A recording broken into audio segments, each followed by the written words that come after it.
Hopefully some persons will join us on the way. Good morning, good afternoon, good evening, wherever you're joining us from.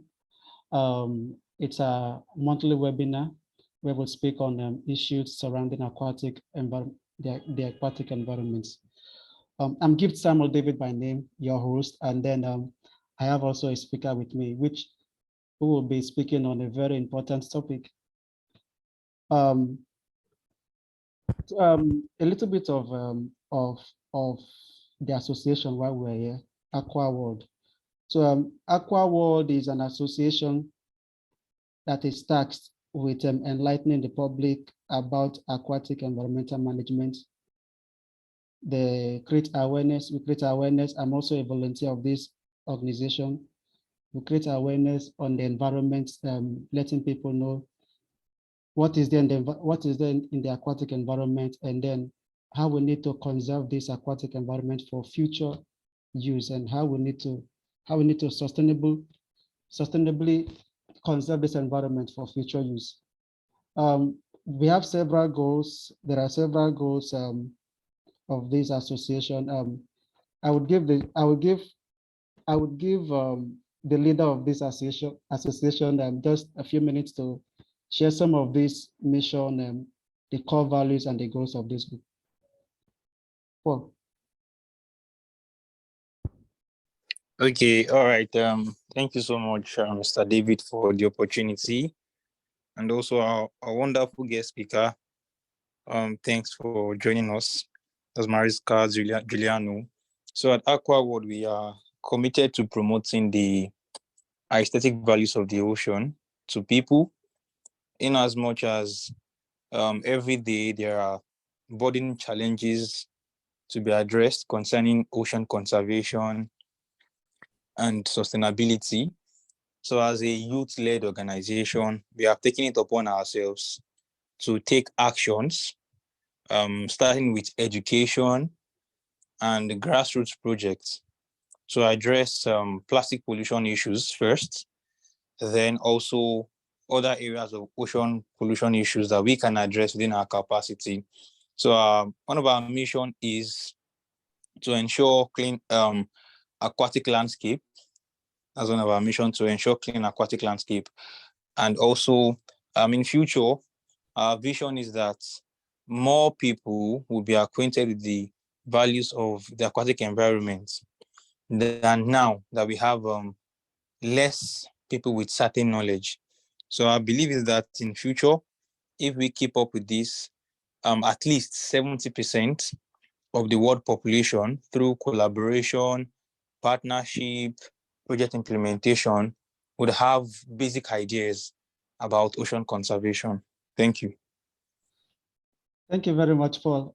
As you can hear from the leader, it's very important we do this, and that's why for today's webinar we will touch a very salient situation in the aquatic environment. And then our speaker for today, she's a seasoned professional, currently my colleague under the Erasmus Mundus program, International Masters of Science in Marine Biological Resources. She's had about 7 years experience in the field of aquatic environmental management and fisheries, and then she will do justice to what we want to talk about today. We want to look at marine spatial planning. It's a crucial thing in the aquatic environment and in the marine sphere. If it's your first time hearing about this, don't worry, you will get the chance to ask lots of questions, and you get a chance to learn so much. So without further ado, I'll call our speaker for today to share with us what she has for us today. Mariska, you're welcome. Hi, Gift. Thank you. And before I start, as what Gift mentioned earlier, some of you might not know about marine spatial planning, but I'd like to confirm. So I'd like this session to be a bit more interactive, and I'd like you to answer my questions first before I start. So have you heard of marine spatial planning before? Or does anyone know anything about marine spatial planning, or are we starting from zero? Starting from zero, ma'am. Okay. Anybody else? And don't be shy. We're a small group, so I'd like it to be more interactive, and I don't usually like online meetings since it's a bit more, it's not as interactive and not as engaging as an in-person activity. And marine spatial planning is a very, very in-person and connected activity. So I'll try to replicate this online as much as possible, but I'll need your cooperation. So Denny said that he doesn't know about MSP. Anybody else? Or should I assume that everybody is starting from zero? Give me a Okay, thumbs so up. from my own hand, I'm a little bit familiar with the term. Mhm. I have an overview. Okay.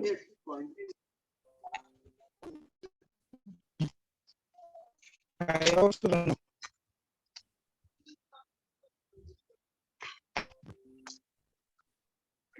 Okay. So let's start this, and I'll try as much as possible to explain this very complex activity as easily as I can and as simple as I can. And then I designed this presentation to be short and focus more on the Q&A part since this is such an unfamiliar topic to you. So I'll start the presentation, and if you have questions, please don't hesitate to interrupt me, or you can put it in the chat and then we'll discuss it later. And then in one of the slides, I'll be asking you to open a link. Don't worry, it's not a scam or a virus. It's a link to a website that we frequently use. And it's a good website to start learning about marine spatial planning. So Gift will later send the link on the chat, and I ask you to join me in exploring that website. Okay, so let me start my screen share. And can you see my screen now? Yes, we can. I can. Okay, perfect. I can. Okay, so let's start. As I've mentioned, this is a very complex and a very tedious process. And in 12 slides, I'll try to explain it as much as possible so that you can, at least at the end of the presentation, learn something about MSP. So this is marine spatial planning, or as we'd like to call it in fisheries management, it's a budgeting tool. Because as we know, our ocean resources is very limited, but we have so many different activities lined up for this. So we need to budget it. So, okay, oops, why is it not moving? Oh, wait a minute. Okay, so for this presentation, I divided it into 4 parts: the origin of the MSP, the process, which is a very simplified one because I don't want to bore you into the details of this whole planning process, and then the present. And I picked out 2 unique activities that I've encountered when I research about this topic, which is I focused in Africa, which is the Benguela Current, a large marine ecosystem, and then the Namibia MSP, as well as the future, or what's in it for MSP. So first, I assume that everybody has a background on marine biology or the marine environment. So I won't go into the details about this one, but as we all know, since the beginning of time, our coastal area are seas, and most of the island nations around the world, the coastal environment is one of the most densely populated areas, which translates to to it having a very intensive marine use. So there are so many activities happening in this very tiny space. And this usually or often or most of the time results to conflicts. Conflicts not only for people trying to use a very limited resource, but also conflicts between the user and the environment, meaning that all the users and their activities has a subsequent effect on the environment, which we can also see it as a conflict between the user and the environment. So these activities includes like fishing, tourism, oil and gas exploration, and then mostly or often the conflict between conservation and management. So coastal areas attract this variety of competing uses, which causes conflicts. And recently, or not recently, but most of the time, countries or institutions managing these resources use allocation plans to address these conflicts. So recently, many countries are making attempts to manage conflicts between the coastal resource users and the limited space. So this is what we call marine spatial planning. So MSP, or marine spatial planning, has been recently promoted as one of the strategies to help address the complex conflicts in marine and coastal areas. So MSP is a way of decision making. It is a process, and its main goal is delivering an ecosystem-based approach in managing human activities and the marine environment. So it enables an integrated and forward-looking, consistent decision-making process to make for the sustainable use of our resources. And its main goal, most often than not, is the management of marine areas wherein the balance between the ecological, the economic, and the social interests are put in place.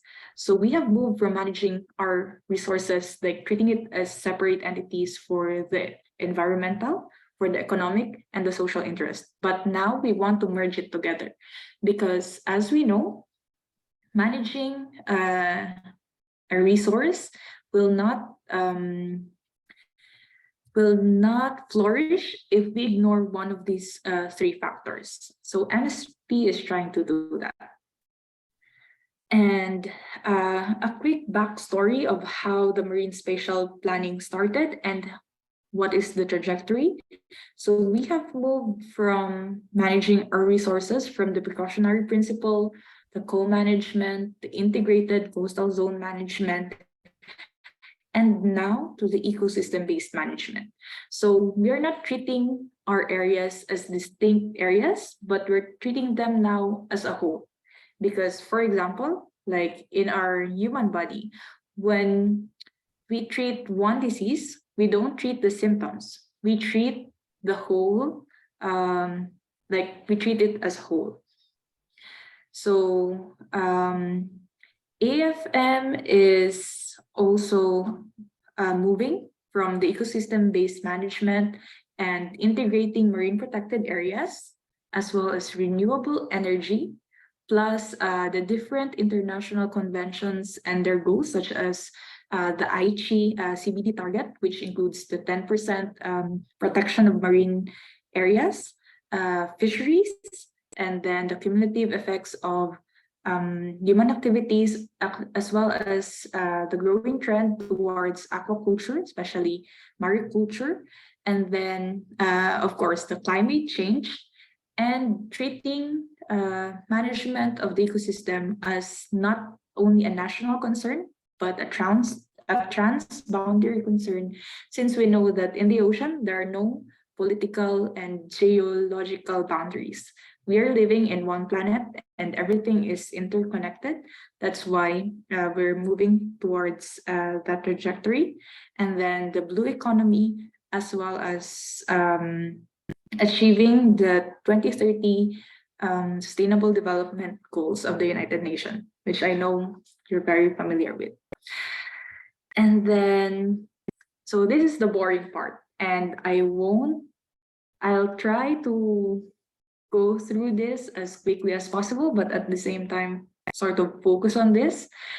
This is a very laborious process, as I've mentioned, but I think the three main takeaways in this process is that it always involves the stakeholders. So it's very inclusive. And for it to work, it should be, because we are, as we've mentioned earlier, we are including everything, everyone, and it needs the cooperation of everybody. So not only specific users, but everybody.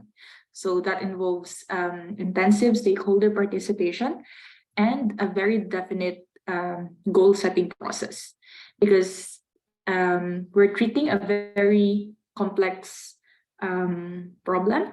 So we always start with definitive goals that we want to achieve. And then if you notice, this process is a cycle. So it starts from identifying the need and establishing the authority of who will start the process. And then the most crucial part, obtaining financial support, because this is a very big process. I know I've been repeating myself that this is a very big and tedious process. And in order for it to work, it needs to be funded. So we need to identify who will support these activities and how we will fund it. And then the big part, which is organizing the stakeholder participation, since we need all resource users to be part of this process. And it goes through four main clusters, which is the organizing through pre-planning. And then this involves the technical working group, the goal setting and objectives, and specifying boundaries as well as timeframes, because we cannot go into this blindly. We need specific targets and specific timeframes. And then when we complete this one, we move into getting the data, because what you don't know, you can't manage. That's one of the main takeaway in this one, that we need data. We need to map the important biological and ecological areas. We need to identify the conflicts, spatial conflicts existing in the area, as well as the compatibilities, because as we know, we can coexist and have activities that are harmonized with each other. And then we need to map out the existing areas of human activities. And then from this, we move into defining and analyzing future conditions. So we get the data for the existing one, and then we use the different technologies available to us, such as modeling, for us to identify the future conditions and the demands for this definite space that we are managing. And then we identify alternative scenarios for each of the conflicts that we identified in the previous stage. And then we select a preferred scenario. So this is where the modeling comes in, wherein in practice, when you have identified the different conflicts and the different areas existing in your scope, you do the modeling wherein you set scenarios. For example, if we cut fishing in this area, will it compensate for the areas that will be assigned, for example, for renewable energy? Will restricting tourism in this area allow for biological, for like improvement of biological parameters in this other area? So those are examples. And then when we have our options planned out, we go into the preparation and approval of the Marine Spatial Plan, which is another tedious process, since we need to have a consensus on the alternative scenarios that we have identified, and we need to have a specific plan, which includes the approval and the legislative, or the approval of almost all the resource users. And then when we have an approved plan, we go into the implementation and the enforcement of this plan, as well as the very important part, which is the monitoring and the evaluation of this performance. And then we go again into reevaluating it and then adapting it into management process. So just to share, like in the Philippines, when I worked with this, we had a very, not really a simple process, but we simplified it into a cycle wherein first we have determined and identified the existing uses and activities existing in one of the bays in the Philippines, which it's not really a small area, but it's an area wherein there are many conflicting users existing. And then we have identified the issues and conflicts within it. And then we did a participatory process wherein the different users proposed the allocation of their spaces. And then we had a series of consultations with the stakeholders, and we did the suitability criteria identification. We did the data gathering and scientific studies to prove that these targets are well within, or that these targets are reasonable. And then we did the drafting of the MSP, the consultations again, and then the approval for like the legislative approval and the adoption of this plan. And then it goes into a cycle like this one. So again, I'd like to repeat that MSP is not a one-time activity, but it's a continuous process that takes years. Like for example, in Belgium, their marine spatial plan usually goes into revision after every 6 years. So they go into the planning process, they have the stakeholder involvement and participation, they implement the plan that they have, they monitor it, they evaluate it, and then they revise it. And then the revised plan goes again into the same process with the stakeholder participation, the implementation, the monitoring, the evaluation, and then the revision.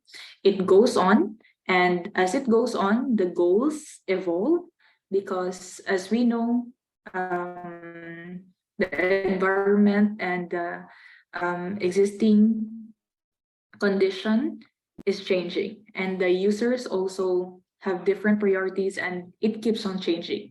So that's why the marine spatial plan also changes as it goes. Any questions so far? Am I going too fast? I think it's No? fine. It's fine. We're following. Okay. The next slide. This is the website that I was telling you earlier. So can you please click the link that Gift sent you earlier, and then try to go with me in exploring this very interesting website that is a good place to start your MSP journey.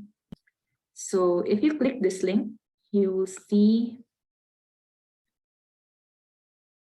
wait, sorry. Oops. Have you opened the link?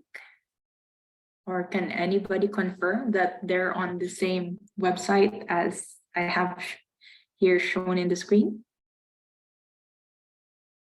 Yes? No?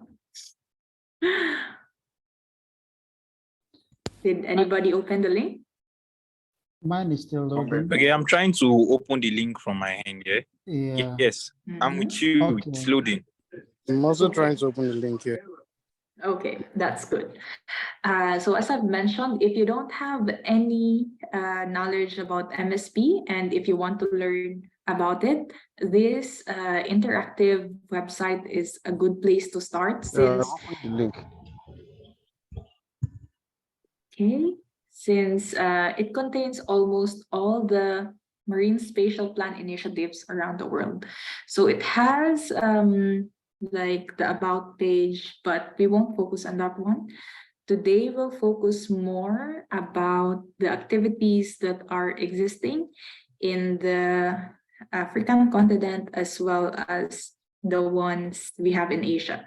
But first, I'd like to put a warning, not really a warning, but as we all know, government websites are not usually up to date and, they're really slow at updating things. So this is not, most of the pages here are not up to date, but there are a few countries which are diligent in updating their pages in this website. And then just to show, like the one I was talking about earlier, since I'm from the Philippines, so I'll open the Asia. Oh, okay, let me go back. So when you scroll around this website, you'll see the different, it's just at the bottom of the website, and then there are like the different continents, not really continents, but the major sub areas. So first we'll open Asia, and then open this one.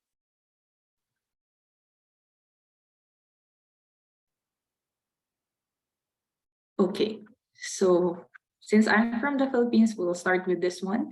And then, unfortunately, this is not updated since, as you can see here, the last update was in August 2018, which is a few years back. So the one that I was mentioning earlier was about this bay, the water use zoning for sustainable development in Batangas Bay, wherein we had the different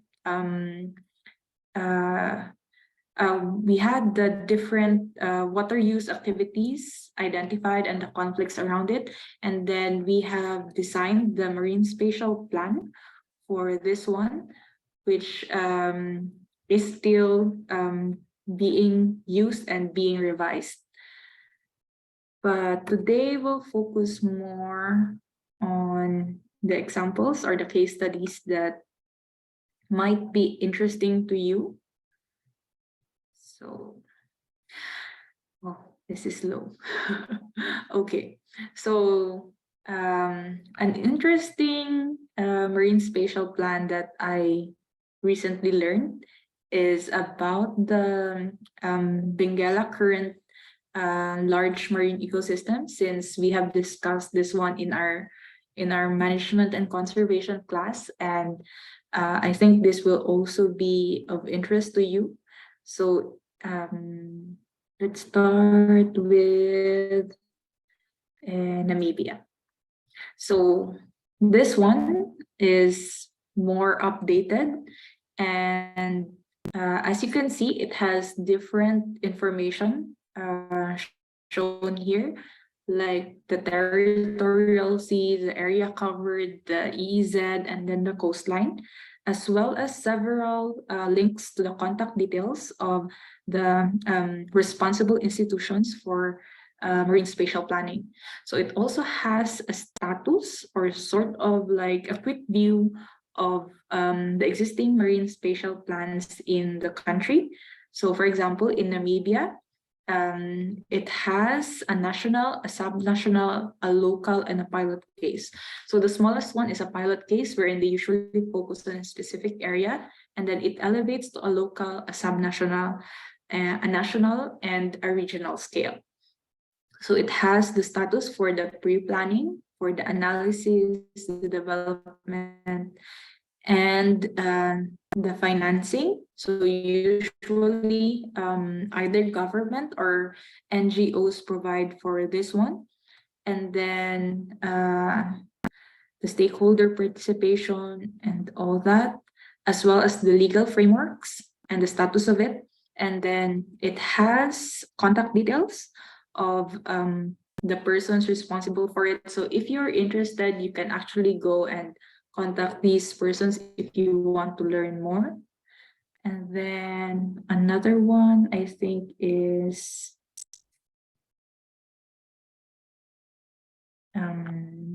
Angola. So you can check the status of your country in this website and then see if there are activities, there are existing MSP initiatives and activities. So it also identifies the current main issues for those with conflicting resource use. So often it includes aquaculture, fisheries, tourism, shipping, oil and gas exploration, mining, and coastal protection. And then again, the status of each marine spatial plan initiative. So it has this specific national plans and then some localized plans for example, this one, and then the contact details again. So Angola is a bit updated since it's been last updated in July 2002. So I'll leave it to you to explore this page and to check out the initiatives of the different countries around the world regarding the MSP. And then I'll go back to my PowerPoint.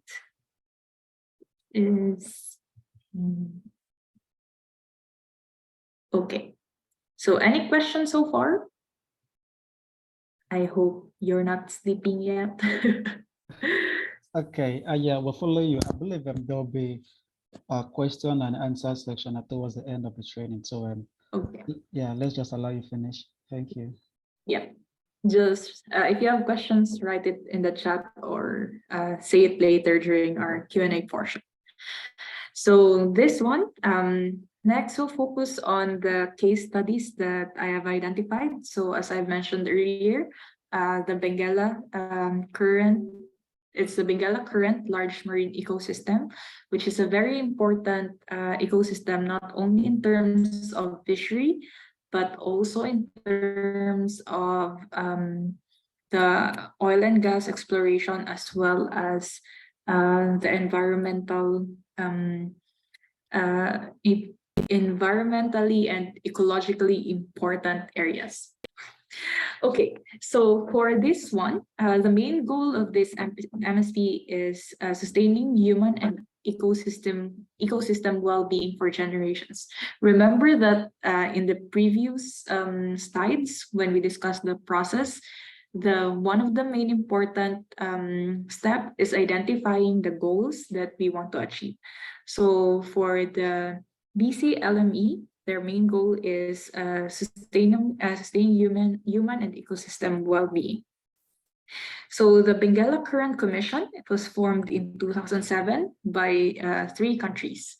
So it's formed by Angola, Namibia, and South Africa. And this is a multi-sectoral and intergovernmental commission which focuses, which developed a regional working group for the MSP in 2016. So you can see that it took them a very long time to have a working group specially dedicated for this MSP. So almost 2007, 9 years? I'm bad at that, but almost a decade to create this MSP. And then they have created this Marine Spatial Management and Governance Program, or the Marisma, for the development of the MSP. So actually it's these 3 countries, Angola, Namibia, and South Africa were the first in Africa to develop a regional marine spatial plan. Since, as I've mentioned before, we are treating it as an ecosystem, not as separate ecological entities. So this one, they focused on the Benguela Current. And then since it is, the span is across 3 countries, they have sort of joined together to manage it. So these MSP use an integrative process with that engage a wide range of stakeholders across borders. So it includes government departments of the 3 countries, the industry, not only the fishing, but the oil and gas, as well as the tourism, and then non-government organizations or NGOs, as well as the most important one, the communities in these areas. They all work together towards the creation and the agreement for a marine plan that is currently being created and supported by stakeholders and to be implemented by the public authorities. So the Benguela Current Commission have divided these areas into jurisdictions or subnational planning units, since it's a very wide, it's a very big area. And this was done in order to have a more manageable jurisdictions. So it is treated as one ecosystem, but logistically thinking, they have created a subgroup in this whole ecosystem. So the BCC framework ensures that coherent approaches to the MSP between 3 countries concerning the design, the data governance, and the spatial management, such as the priority areas and zoning, is formed in one coherent group. So it is sort of divided into chunks, but we have an umbrella, which is the BCC, and the Mariska as its framework, so that all the activities being proposed are within the context of that framework, and they still have the same goal, which is sustaining human and ecosystem well-being. Then the next one, this is a very interesting one. So for Namibia, it's a separate, not really a separate one, but a very specific MSP that focuses on blue growth and the protection of marine resources. So the Namibian MSP is characterized by its forward-looking approach, which again, as they have set their goal for the blue growth and the protection of marine resources, they have introduced a systematic conservation planning for their MSP. So these include collecting data about the environmental conditions, the existing and projected human activities in areas of biodiversity hotspots. And then this process has led in identifying areas of least conflict based on existing and projected human uses for conservation. And they have identified areas of biological or ecological significant areas. And then based on this planning, they have identified 2 priority zones, which are the biodiversity zones and then the management and impact zones, wherein biodiversity zones are more targeted towards the blue growth and towards conserving these areas, since they are biologically significant. And then the management and impact zones, wherein they try as much as possible to limit the impacts of the human activities existing in this area. Okay, so that's 2 of the examples of a national scale and a regional scale marine spatial plan. Okay, so for the future, okay, 2 more slides. Based on this short presentation. I hope that you already have like a general knowledge about what an MSP is, and like all other discipline, usually it doesn't stop into like the conceptualization. It also requires real and effective actions. So what's in it for the future?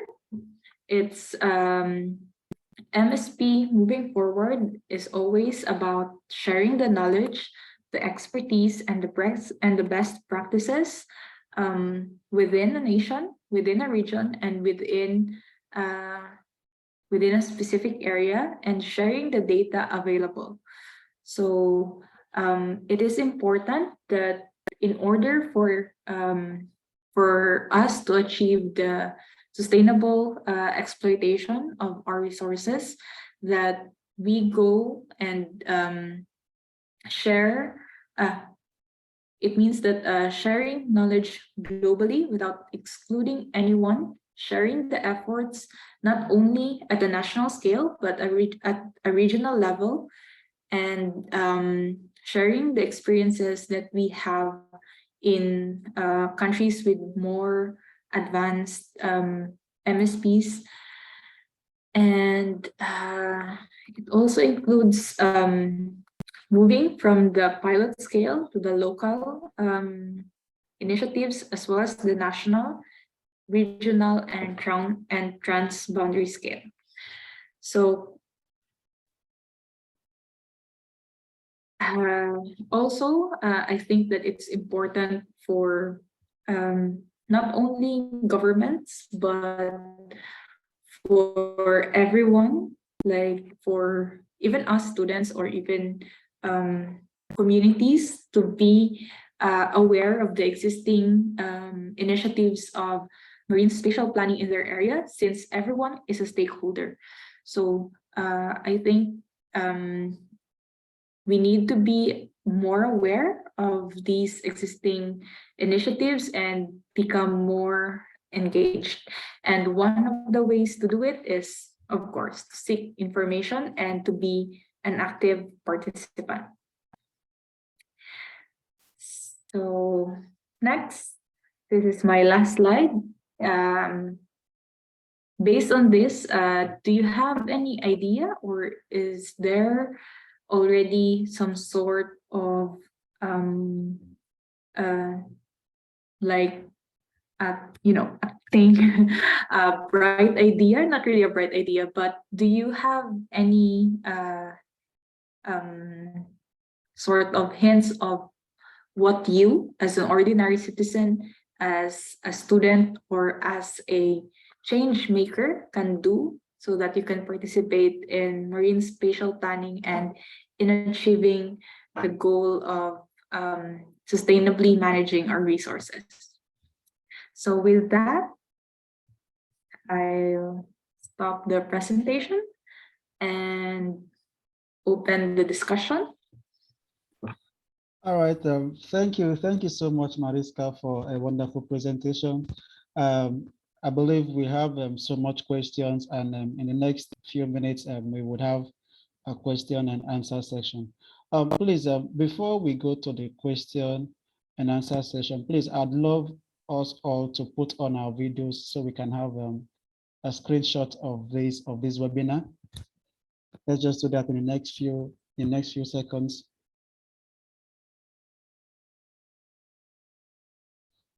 Kindly put up your video.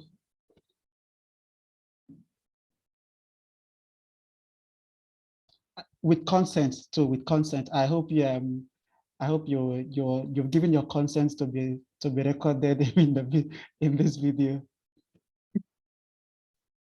Okay, so I would Judith, Sahid, Stephanie, Success David, Fire Doors, and then Ayobami. Okay, so I will take the screenshots now.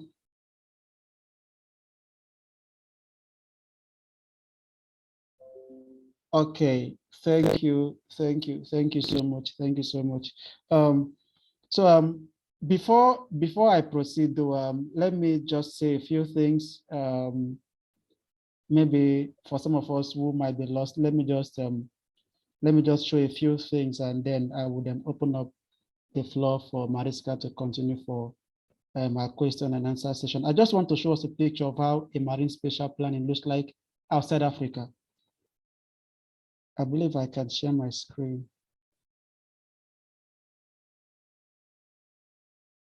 Host only, co-host. Yeah, I'm a co-host. So let me share my screen. Let me see how to share my screen here.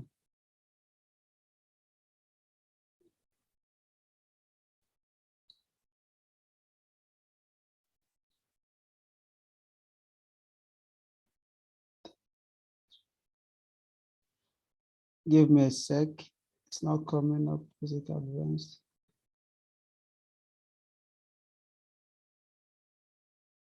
Okay, fine.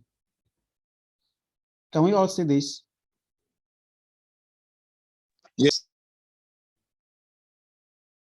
Okay, fine. So this is how a marine spatial planning looks like. This is for Belgium. You could see this area in which my mouse is moving around. It's their exclusive economic zones, and they've divided this particular area to different resources or to different functions. You could see dredging, and then these functions or these duties are there, and then they do not, they interact with each other and they do not interact with each other. What do I mean? A function of one doesn't affect the other, in the sense that if you're doing a sand dredging, it doesn't affect if there's an aquaculture farm there, or if there is a wind turbine for energy generation. So this is how it looks like. This region has been subdivided strategically to different things: exploitation areas, sustainable aquaculture, plug at sea, renewable energy, fishing, shipping routes, and the rest. So this is how a typical marine spatial planning looks like. I believe with this, we have a better understanding of what we have been talking about. So Mariska, you have the floor now. Please, if you have your questions, just throw it at the speaker. She would do justice to all your questions. Thank you. Okay. Yeah, Mariska, you can go on. And then if you have any question, you can unmute yourself, or you can drop your questions in the chat box. I think somebody's on is up. Paul, you have a question? Yes, I have questions for All right, our thank you. speaker. Okay. So firstly, I would like to appreciate her for making the lecture very, very easygoing and well understandable for the audience. So here's my first question. You know, marine spatial, that's a marine spatial planning is a niche that promotes ocean conservation. So I want to know, how do these groups you spoke about MS Span, a group that promotes that. I can't remember the name. Now, how do they promote their voice at conferences? For example, now, for the United Ocean Decade, there's a way they raise their voices. They have pavilions, they have representative for COP events, and also for the COP, that's Biodiversity Conference, they have representative as well. So for the MSP, how do they raise their voices to global leaders? Then through what medium? I don't know if that question is clear enough. So that's my first question.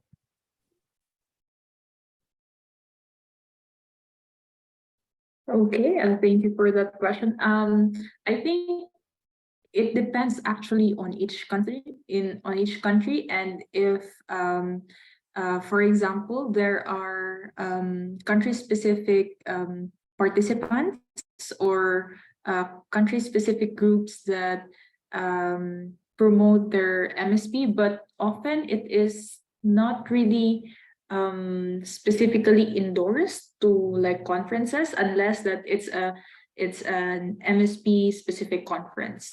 And then I don't know if this makes sense, but usually an MSP also includes a communication plan. So if in their communication plan it involves their efforts being shared to a conference, then that's the time that these plans are, or these groups are being brought into those specific kind of interactions. But often they are really more into managing their own areas first.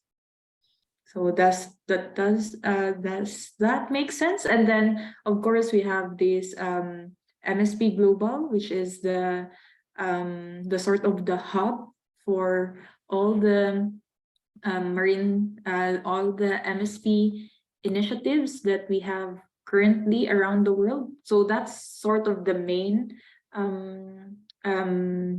focal area or focal point for the MSP activities. And then of course it usually gets not really what's the term, it's usually also attached of course to the UN SDGs, the SDG 14, but unless it's an MSP specific conference, then most often than not they don't usually sort of promote themselves in these kind of conferences. Does that answer your question? Yes, yes. Thank you so much. And So then over I'll be to sharing the link to one of the best resource currently available if you want to read more about the entire process of MSP and all the sort of nitty-gritty and the details of the planning as well as the challenges encountered during the MSP planning process. This is actually in the same website that I showed earlier. So that's the link for the guide if you want to learn more about it, since I know that I haven't discussed everything about this one. And if you're interested to learn more about it, then you can read it at your own time. It's a very interesting guide, and it's fairly easy to browse, and they have like specific sections. So if you're interested, for example, in aquaculture or in fisheries or in tourism, then there are specific chapters on that one. And also if you're interested more on the governance and the participatory process, it also has a section on that one. So I hope you'll open it and check it out, since it's a very interesting resource. Okay, any more questions?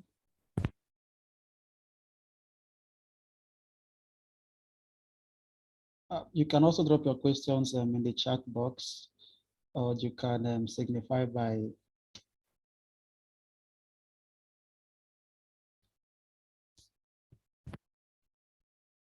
okay. I will take it. We understood perfectly what our speaker has taught us today. Marine spatial planning, it's a long process, and it's a process too that must be implemented, and it's a crucial process for the sustainable conservation of our ecosystem, especially the marine environment.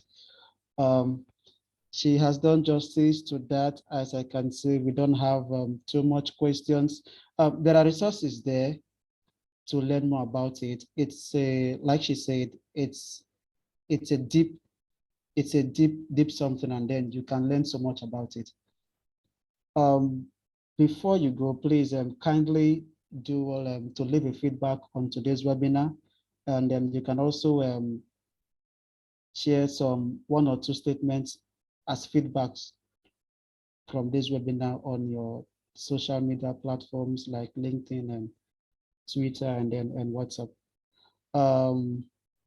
think we would end there for today. Thank you so much all for coming. I understand the low turnout because of what we have today in Nigeria. Mariska, you may not be aware, but today it's a crucial day in Nigeria. We're having the presidential elections where we get to elect our leaders today. So as I'm speaking to you, so many persons are still in the process of voting and casting their votes. So that's why we have this low turnout. Thank you so much, guys, for coming despite the tight schedule for today. And I wish us all a good evening as we continue to pray that the election process goes on successfully today. That's for Nigerians anyway. And then we're all Nigerians here except our speaker. So thank you so much. Thank you so much. Thank you so much. Catch you guys. Thank you for listening and for enduring this sort of boring topic, but I hope that I sparked an interest in you, and I hope that you explore more about MSP. Before we go, I'd love the founder of this organization to say a few words to the house. Maybe he has something to tell us. Okay, so I really want to appreciate everybody, courtesy of the Foreign Hub. Yeah, I want to applaud the Foreign Hub for organizing such program. It is very, very educating. Yes, I can attest to that. And that's our wonderful speaker, Mariska. Thank you so much for taking our time to share what with us. Prior to this event, some of our audience already reached out to us that they would love to get access to the recording because of the election going on. So I can promise you that more people would get access to this lecture. And please do well to kindly share your social media platform with David so that we can tag you whenever we make posts or we make reference. Sometimes we can make reference to some of these events, so we can tag you. Thank you so much, everybody. For those of us that are outside Nigeria, thank you. For those of us that are within Nigeria, stay safe. Enjoy the rest of the All right, thank you so much. So at this juncture, we would call it an evening. Thank you so much for attending this Thank month's you. webinar. And then do well also to watch out for what we have in stock for you next month. Thank you so much. Bye. Bye. Thank you.